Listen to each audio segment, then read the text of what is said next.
Welcome back to Let's Make a Game. A little while ago I did a video on the website Artvee, artvee.com, as a potential source for free art for your game. In this video I'd like to do a bit of a follow-up with some more detail. First of all, I'd like to talk about a couple of artists that I didn't have time to talk about before. The first one is Ivan Bilibin. That's Ivanbilibin,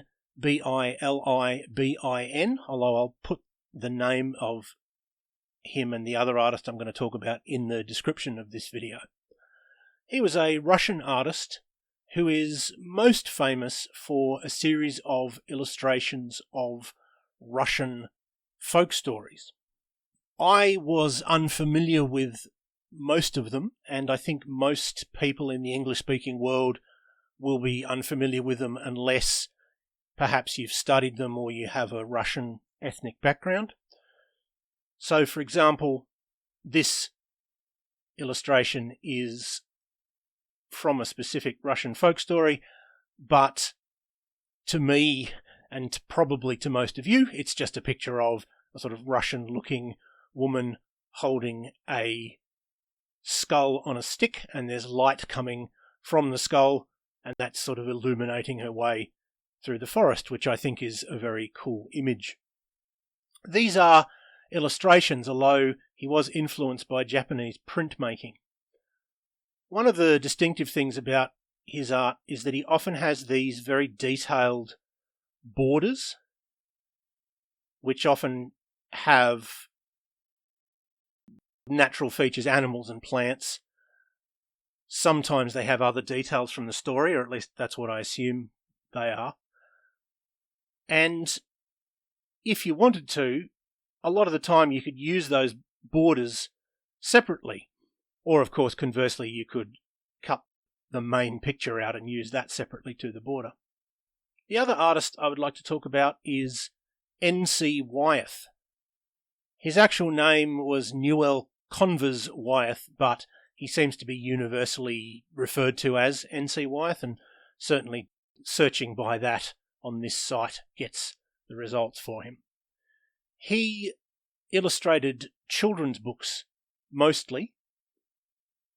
He has a lot of pictures of knights, because he illustrated at least one book of stories of King Arthur.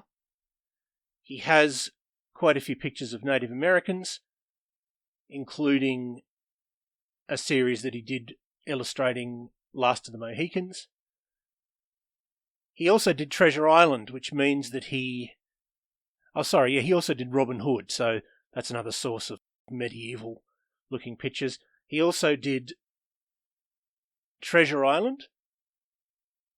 In fact, he's one of the people who created our visual image of what pirates in the golden age of piracy looked like, because that image is not terribly historically accurate. It's really more him and another artist, Howard Pyle, who more or less invented the pirate look.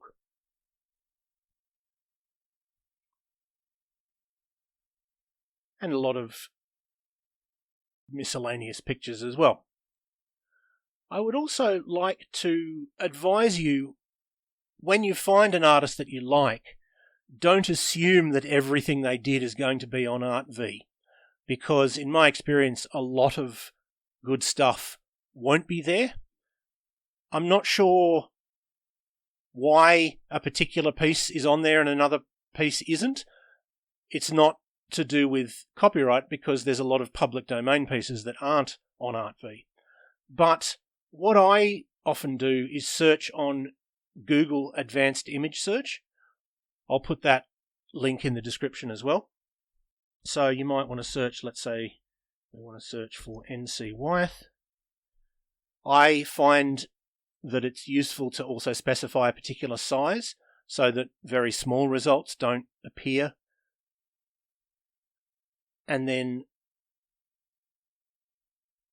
just take it from there. So that's all I wanted to say for now. I will leave it there. I hope that was useful or interesting to at least some of you, and I hope you will tune in next time.